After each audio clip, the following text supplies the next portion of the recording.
Estamos ya de vuelta acá en a las 8:45. Ya se han detectado y se han confirmado varios casos positivos en el centro preventivo de la zona 18, casos positivos a COVID-19 allí en el centro preventivo de la zona 18, y se han encendido las alarmas sobre un tema que desde hace varias semanas se viene advirtiendo: la población reclusa, sumamente vulnerable ante esta pandemia, y sobre todo por las condiciones de las cárceles en Guatemala, hacinamiento, cárceles desbordadas, en fin, de todo esto vamos a hablar. Y para ello nos enlazamos con Otto José Paz Kroll. Él es relator presidente de la Oficina Nacional de la Prevención de la Tortura. Muy buenas noches, presidente relator. Muy buenas noches, licenciado Mario Rosales, licenciada Marinés Rivera. Es un gusto saludarlos nuevamente. Licenciado Paz, pues si nos puede contar un poco acerca de la situación dentro del sistema penitenciario, hablar de protocolos de higiene, de distanciamiento social dentro de estos lugares donde, como bien decía Mario, hay hacinamiento, es un poco complicado. ¿Cuál es la situación que existe ahorita en los centros carcelarios del país? Muchas gracias, licenciada Rivera. Nosotros como Oficina Nacional de Prevención contra la Tortura hemos venido dando muchas recomendaciones. Ustedes han sido tan finos de invitarme ya en varias oportunidades para tratar este tema en su programa, y hemos dado muchas recomendaciones, hemos dado alertas, hemos estado presentes en muchas reuniones, pero nos preocupa realmente como oficina, precisamente porque nosotros decimos que el tema de los protocolos de prevención ya dentro del sistema penitenciario ya quedaron atrás.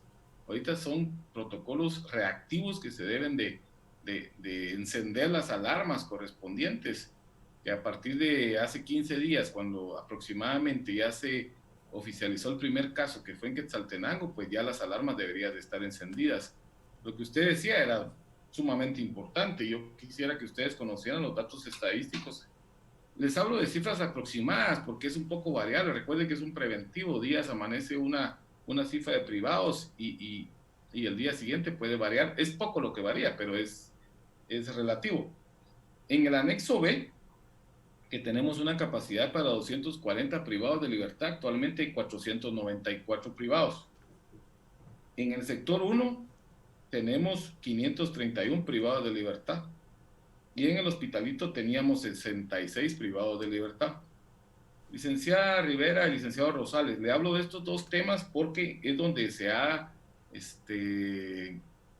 presenciado privados de libertad ya positivos. Por ejemplo, en el sector 1 fue donde falleció ya un privado de libertad, el segundo privado de libertad fallecido, y el primer privado de libertad que falleció en el Hospitalito. Es importante, por eso les decía yo las cifras, porque nosotros estamos preocupados como oficina, porque se saca en las redes sociales y en los medios de comunicación los hisopados que se hicieron la semana pasada, el fin de semana pasado. Pero tenemos información que apenas se realizaron 70 pruebas de hisopados únicamente en el sector 1, teniendo una población interna de 531 privados de libertad. O sea, la persona que falleció, prácticamente en ese sector no hay aislamiento social, tenemos un hacinamiento de más del 200%, y no se practicaron todos los hisopados. Tenemos información que solo se practicaron 70 pruebas. Y en el Ahora, hospitalito, ¿sí? ahora bien, relator, de esas 70 pruebas, si no estoy mal, 53 salieron positivos. No sé si usted nos corrige o tiene ahí el dato de esas 70. 51, licenciado Rosales. 51, o sea, esto nos habla de un alto porcentaje de, Sí, pero de la... hicieron 70 pruebas, imagínense, de 70 pruebas, salir 51 positivo, y las otras, el restante de las 531, que es la población que está en el sector 1 que no se le hizo, estarán contagiados o no, no lo tenemos, un tema Ahora, de salud, ahora ¿verdad? bien, ¿qué es en concreto lo que esperan ustedes que se haga? Porque, digamos, mucho se alertó y se advirtió de que podrían haber contagios y que se podría desbordar. Pues los números ahí están, o sea, en una pequeña muestra de 70 personas, de 500 tantos que usted dice hay en ese centro preventivo. ¿Qué se espera que pase entonces? Licenciado Rosales, solo para hacer una mención, hay 531 solo en el sector. Solo en el Porque, sector, perdón. sí, porque el preventivo tiene aproximadamente más de 4.000 privados de libertad ese preventivo de la zona 18. O sea, solo en el sector hay 531, de los cuales solo se hicieron 70 pruebas, de los que usted manifiesta, 51 casos dieron positivos. En el Hospitalito, los 66 privados de libertad que estaban en el sector de Hospitalito, que estaban enfermos, ya fueron trasladados a Fraijanes 2. Fraijanes 2 ya tiene 72 privados de libertad positivos. Y ese sector el Fraijanes 2 es un área que habilitó el sistema penitenciario para tener los temas positivos, pero no es un hospital, solo es un área que no cuenta con ningún ventilador respiratorio mecánico y tampoco no tiene ninguna colchoneta. Y para poder contestar su pregunta, perdone, es que nosotros como oficina hemos estado siempre solicitando que nos pongan a la vista o que activen el protocolo reactivo, porque yo entiendo y conozco el protocolo que el Ministerio de Salud hizo en el mes de marzo, cuando se declaró la pandemia en Guatemala. Se realizó el protocolo, pero el protocolo le daba la facultad o la potestad al área de salud del sistema penitenciario para poder activarlo. Pero recuérdense que yo lo he dicho varias veces, en la unidad de salud del sistema penitenciario con 16 médicos, de los cuales solo tenemos activos 9 médicos, es obsoleto. Y en el protocolo que nosotros examinamos en el pleno de relatores, precisamente ese protocolo no fue realizado con la participación de ningún experto que conociera el tema del sistema penitenciario, ni siquiera un abogado. Le voy a poner un ejemplo. Cuando a mí me llamaron y me notificaron del primer positivo en Quetzaltenango, yo me comuniqué con el comisario regional de Occidente, porque esa cárcel está a cargo de PNC. Y él me informaba, licenciado, disculpe, ¿qué hacemos con el privado? No lo puedo meter al hospital de Quetzaltenango. ¿Por qué? Porque eso significa que tengo que meter un PNC custodio, no sé cuántos meses va a estar el privado de libertad ahí, y además el custodio pues también se va a ir a contagiar porque tengo que ingresarlo al hospital para cuidarlo. O sea, no había un protocolo de reacción. En el caso ahorita que nosotros estamos precisamente verificando es el tema de los 3 fallecidos. Los 2 que murieron en el Hospitalito y el sector 1 tenían ya una semana de estar graves. Y lo único que hizo el sistema penitenciario fue sacarlos del Hospitalito y del sector 1 a que fueran a morir al Hospital Roosevelt. Entonces no se activaron o no se están activando los protocolos de emergencia, porque estos privados de libertad tenían que haber salido desde que dieron los síntomas y no se activó el protocolo. Y ese es un tema precisamente. También los jueces tienen que ordenar el traslado inmediato de estos privados de libertad, los centros. Yo me comunicaba con un alto funcionario de la Corte Suprema, le decía, mire, ¿qué instrucciones han dado ustedes a los jueces para poder aplicar de la emergencia de un privado de libertad que tiene síntomas o que está grave?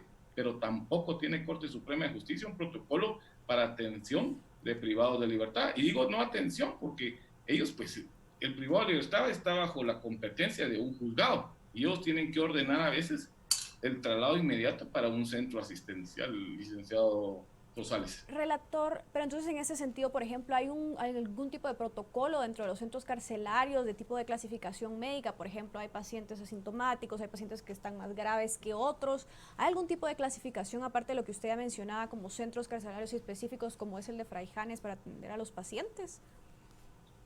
Pues no, en Guatemala no existe ningún protocolo. El único protocolo por el cual se está dirigiendo el sistema penitenciario es el protocolo realizado en el mes de marzo por el Ministerio de Salud. No hay ningún protocolo de acción.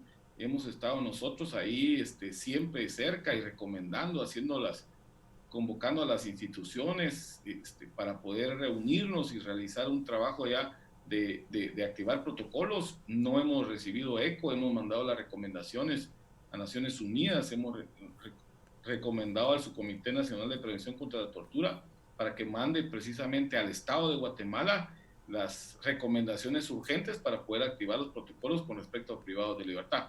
Nosotros tenemos un dato estadístico de más o menos 4,000 personas con estados vulnerables.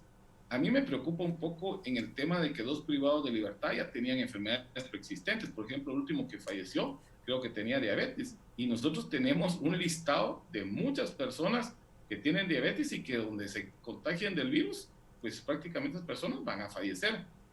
Y además de eso, yo quisiera comentarles de los temas también que son importantísimos con respecto a las medidas sustitutivas y con respecto a las personas que ya tienen derecho a iniciar un incidente de rendición. Eso lo hemos manejado desde el principio. Con preocupación miro a veces los medios de comunicación donde hay muchos jueces que resuelven de manera, cuando les piden medidas sustitutivas, resuelven que están mejor y más seguros adentro de las cárceles que afuera. Pues ahora quisiera que vieran las noticias y que se enteraran que el COVID ya llegó a las cárceles. ¿Qué justificación van a dar ahora para no poder otorgar medidas sustitutivas que están en derecho y que en la ley las establece? Ahora ven, relator, digamos, en México hace un par de semanas se aprobó una ley precisamente para sacar de las prisiones y de las cárceles por toda esta situación a algunas personas condenadas por considerados delitos leves o menores.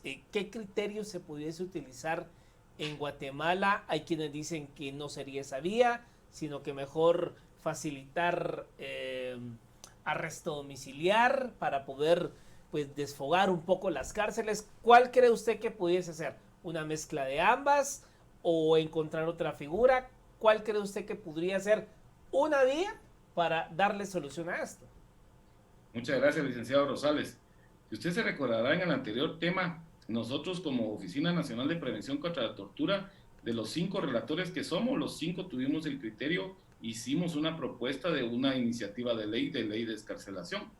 Algunos medios nos criticaron, pero nosotros fuimos claros en que eran delitos menos graves, personas que ya tenían derecho a iniciar un incidente de rendición de penas, personas vulnerables con enfermedades terminales, y que quede claro, licenciado Rosales, que en esa misma propuesta nosotros establecimos en el artículo 10 las excepciones para aplicar esta ley, que eran delitos de crimen organizado, delitos de lesa humanidad, delitos de violaciones de derechos humanos, contra la corrupción, la ley de femicidio. Me recuerdo que habían varios temas ahí que no podía ser aplicada la ley. Sin embargo, en el Congreso se abordó, usted lo recordará, los medios de comunicación lo dieron a conocer, se abordó el tema, más sin embargo, la Corte Suprema de Justicia, a través de sus magistrados, llegaron a decir que no era necesaria una ley de excarcelación, que ellos tenían el procedimiento establecido en la ley y que lo iban a aplicar. Los plazos constitucionales, los 2.000 informes que tienen atrasados los juzgados de ejecución, que no hay modo que caminen, la mora judicial de más de 500 y aproximadamente de procesos, que estamos con una mora judicial hasta el 2023-24, y todos esos temas se abordaron, y ellos dijeron que no era necesaria la ley, que ellos iban a establecer precisamente el problema y que ellos iban a verificar los procedimientos. Tenemos 7 salas de juzgados de ejecución y ahorita en estos momentos el sistema penitenciario llevó más de 600 informes de privados que tienen derecho a una rendición de pena, de iniciar su incidente, pero estas salas no se dan abasto para cumplir con esto, y la Corte Suprema no ha puesto ojo en eso y nombrar más jueces suplentes para poder resolver el problema. No hay falta de voluntad realmente, licenciado Rosales, con respecto al tema que usted me está planteando. Ahora bien, y en el caso de México, perdón. Sí, relator, podríamos hablar entonces que, digamos, el manejo de estos informes para determinar quiénes podrían optar a medidas sustitutivas para reducir este hacinamiento, de igual forma, pues sería bastante tardado, por ejemplo. Mire, los informes a que yo me refiero, licenciada, son a personas que ya tienen derecho a iniciar un incidente de rendición de penas, que ya cumplieron más de la mitad y que cumplen con los requisitos establecidos en la ley del régimen penitenciario para optar a este régimen, ¿sí? Nosotros ahorita focalizamos a un dato estadístico, más de 2.000 personas que ya tienen y ya cumplieron la mitad, o sea, que no han iniciado su incidente, que pueden iniciar el incidente. Y focalizamos también temas de personas que pueden optar a una medida sustitutiva, que ya realmente, si ellos fueran declarados culpables y se les diera la sentencia mínima, ya cumplieron más del 75% de estar en la prisión. Vemos un caso claro de la semana pasada, se dio en los medios de comunicación de una persona que lleva 9 años privada de su libertad y ni siquiera ha pasado el proceso de etapa intermedia. Eso realmente a nivel mundial es un caos judicial en un proceso donde hay un proceso garantista como el de Guatemala, que garantiza los derechos humanos, los principios procesales se violentan por parte de juzgados de instancia. Tengo un caso ahorita, una denuncia que me llegó, donde una sala ya se tardó 1 año y medio para poder notificar una resolución, imagínense, ¿verdad? Son temas que no hay voluntad judicial para resolver los problemas y agilizarlos y ser más ágiles en ese sentido. Ahora bien, relator, ¿van a gestionar ustedes o bajo qué mecanismo o qué vía para que se hagan más pruebas en las cárceles del país y así determinar, tener un número más certero de cuántos reos podrían ya tener COVID a esta hora, a este día? Fíjese, licenciado Rosales, que nosotros, bueno, fuimos por la vía judicial, somos terceros interesados en el caso de que plantó la PDH y con el caso del amparo provisional que les dieron con relación al tema de salud de privados de libertad. Ahí estamos ahorita analizándolo con el pleno de relatores precisamente para ya coordinar acciones legales, para poder obligar en el sentido de que se hagan las pruebas masivas. Yo escuchaba hoy la conferencia de prensa del delegado que ahora el señor presidente nombró para ver el tema de COVID y decía que había que pues masificar las pruebas. Pero si usted se da cuenta con los números que yo le manejé y que entré a esta entrevista y lo quise entrar para que ustedes formaran de cuántas personas estamos hablando, sería importantísimo que ellos practiquen todas las pruebas con los privados de libertad y no solo en ese centro. Tenemos el centro de Quetzaltenango, que de las 500 personas en el preventivo, 36 pruebas únicamente realizaron. No sabemos quiénes más son asintomáticos o quiénes más están contagiados del virus. Y esperemos que, ya ahorita hay 3 fallecidos, pero hoy precisamente me enteré de uno que estaba en el anexo B, y yo creo que día con día van a haber más muertes en las cárceles por este tema, ¿verdad? Y mire, y yo se los he dicho, el tema de las sanciones al Estado de Guatemala por no poner atención a este tema viene muy serio. En Brasil podemos darnos cuenta que los mismos privados se amotinaron, abrieron las cárceles, las puertas de las cárceles y salieron. Bueno, y en el tema de México, como lo comentaba su compañera, el tema de Colombia también se atendió, y eso se atendió hace como 2 o 3 meses. Precisamente lo primero que atendieron fue el tema de salud y el tema para lograr una excarcelación o atender y dar medidas sustitutivas en los diferentes temas. Relator, en este momento se están tomando acciones dentro de los centros para evitar estos contagios en la medida de lo posible, y también si nos puede hablar un poco acerca del escenario que nos espera si no se empieza a tomar este tema en cuenta para pues garantizar estas medidas para todas estas personas. Miren, nosotros estamos dando seguimiento a los protocolos establecidos al sistema penitenciario. Recuerden que nuestra competencia en el decreto 40/2010 es precisamente ver el tema de tortura y de tratos crueles e inhumanos. Nosotros la calificamos a través de la Convención contra la Tortura del protocolo facultativo, el tema de salud, que viene a violentar las reglas de Mandela y las reglas de Tokio, precisamente en atención a los privados de libertad. Ese es nuestro trabajo, de verificar, dar las recomendaciones del caso, y si encontramos que puede existir un delito, pues presentarlo al Ministerio Público, porque ellos son los encargados de realizar las investigaciones. Posteriormente mandamos un informe nosotros a su Comité Internacional contra la Tortura de Naciones Unidas para que ellos verifiquen y prácticamente tengan la comunicación con el Estado por no atender estos temas. Esa es la primera pregunta que usted me realizó. Los protocolos los tiene que hacer el sistema penitenciario y el Ministerio de Salud, que es el ente rector en el caso de COVID, pues ahorita, ¿verdad? ¿Sí? Para finalizar, relator, hemos hablado de el centro preventivo de la zona 18, pero ¿qué pasa con Santa Teresa? ¿Qué pasa con las cárceles de mujeres? ¿Se han hecho pruebas ahí? ¿No se han hecho? ¿Qué pasa con toda la población de mujeres que se encuentran en las cárceles del país? Claro, licenciado. El tema de la zona 18 salió porque pues ahí es donde han habido ahorita los fallecidos, ¿verdad? Y ha habido la mayor cantidad de contagios. Un tema que nos preocupaba y que yo tuve una reunión virtual el día de ayer precisamente es con el tema de Santa Teresa.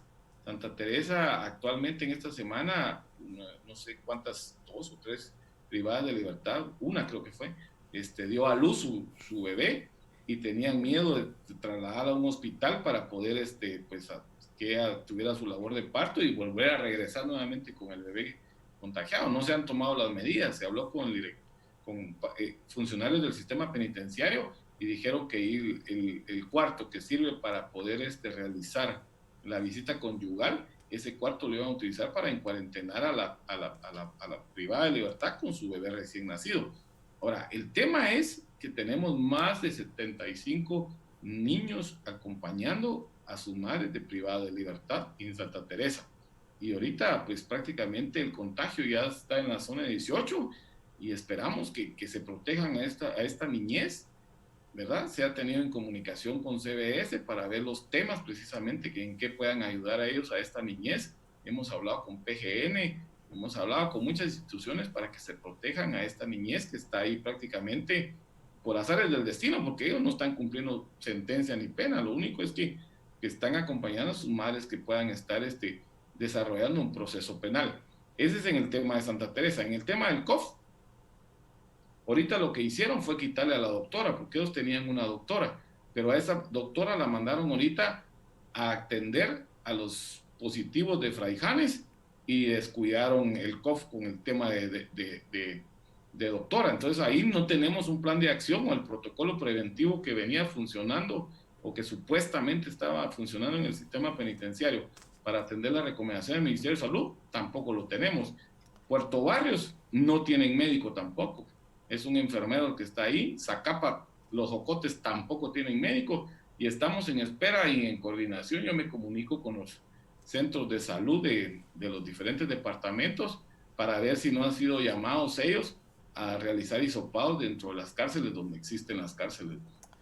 Bueno, muchas gracias, relator, por su tiempo en torno a esta situación. Esperamos contar con usted próximamente, Fernando. Les agradezco muchísimo. Muchas gracias por la entrevista. Feliz noche. Bueno, una compleja situación, ¿no? Sobre todo porque cualquiera podemos, por X o Y razón, un accidente de tránsito, cualquier situación, ir a parar a un centro preventivo y nadie queremos estar en riesgo. Así es, y sin ningún protocolo, y esperemos que no pase algo grave para que pues, el gobierno le empiece a poner la atención que merecía desde el principio de este tema. Por supuesto. Bueno, gracias, Marinés. Nos vemos en otra emisión y ustedes tengan un feliz descanso.